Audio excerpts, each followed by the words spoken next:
Kerry meets Netanyahu in last-minute efforts to save peace process. Perez voices concerns about Iran with Austria's president. We check out a new app that helps if you're lost within indoor places. And the World Football Body reportedly gives Israel an ultimatum.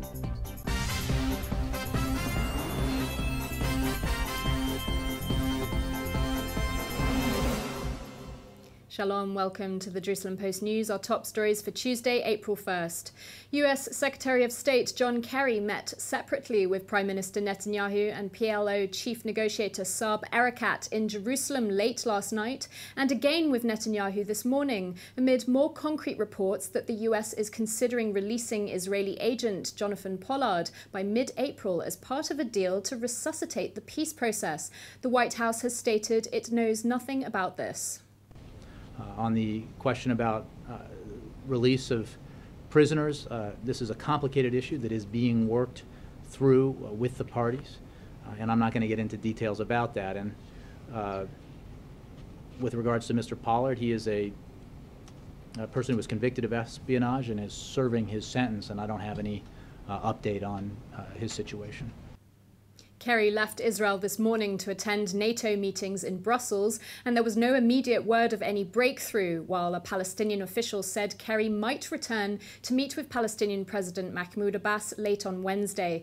The US negotiating team, including Middle East envoy Martin Indyk, currently remain in country, pushing the sides to move forwards. Senior Israeli sources said if such a new plan involving Pollard were to be agreed upon, it would see Israel releasing the fourth and final group of Palestinian security prisoners, plus another larger group of prisoners, so as to extend the talks beyond the April 29th deadline. Senior officials also stressed that Israel will only release the final group if it knows the talks are going to move forwards. President Shimon Peres met with dignitaries in Vienna at the start of this week to voice his concerns about Iran. Peres said to the Director General of the International Atomic Energy Agency, Yukiya Amano, that nuclear arms in the hands of the Iranian administration poses a danger to all of humanity. And again, he warned it would trigger a nuclear arms race within the region. Peres also met with Austrian President Heinz Fischer on Monday, to whom he said the Iranian leadership must change its deeds, not just its words, and he reminded Iran finances terror organizations with Hezbollah and Hamas in the foreground. Fischer, who has been invited by Iranian President Hassan Rouhani to be the first Western leader to visit the country, soon said he hopes agreements between the West and Tehran would be upheld.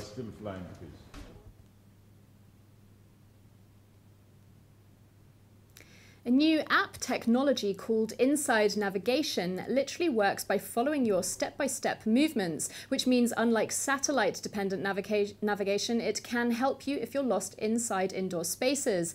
Our business reporter, Neve Ellis, went to try it out with the app's creators.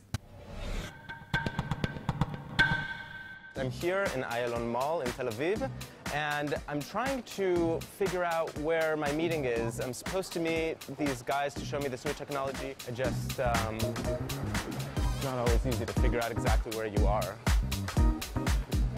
Hi. Hey, how are you? How's it going? Good. I believe the technology should enable a lot of accessibility to all kinds of people.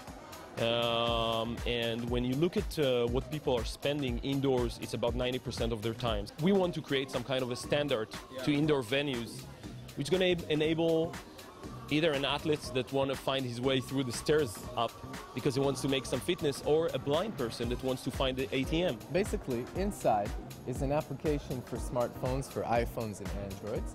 After you download the application and operate it, it understands where you're standing and downloads the local map. We use computer vision to understand our position.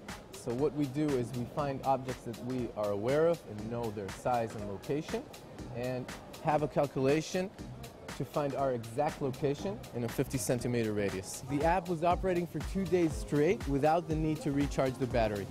Yeah. Wow, and because it doesn't use the GPS and the Wi-Fi and any of that, you can even use it on airplane mode? Yes, correct. So basically, as soon as the data has been downloaded to the application, which happens automatically and immediately on arrival to the site, we do not need our server anymore. The whole process happens only on the machine itself. So the user's smartphone is basically the sole and autonomous machine that understands and shows you your position.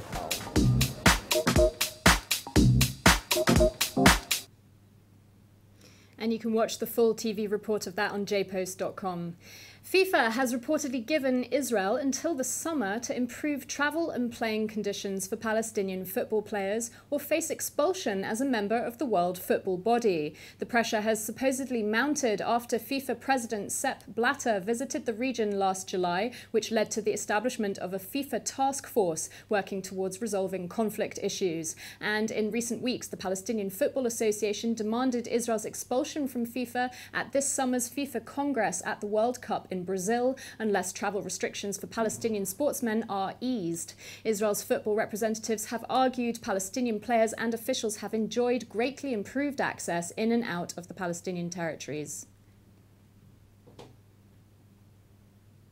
That's it. We're back tomorrow with more main headlines. Until then, shalom from the Jerusalem Post studio.